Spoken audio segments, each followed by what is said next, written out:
மணிவாசகன் திருச்சாழல் பாடல் 18. சலமுடைய சலந்தரன் தன் உடல் தெளிந்து நல்லாழி நலமுடைய நாரணர்க்கு அன்று அருளிய ஆறு எண்ணேடி. நலமுடைய நாரணன் தன் நயனமிடந்து அரண் அடிக்கீழ் அலராக இடாழி அருளினன் காண்சாழலோ என்கின்றார்.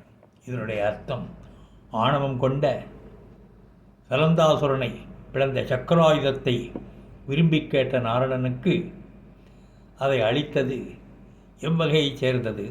சிவபெருமானுக்கு நாரணன் பூஜை செய்தபோது பூ ஒன்று குறைந்தது. அதை ஈடு செய்ய அவன் தன் கண்ணை தூண்டி எடுத்து அர்ச்சனை செய்தான்.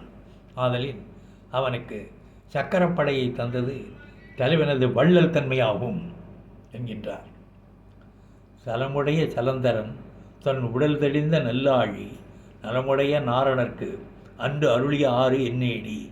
நலமுடைய நாரணன் தன் நயனம் இடந்து அரணடிக்கு அலர் ஆக இடாழி அருளின் காண்சாழலோ.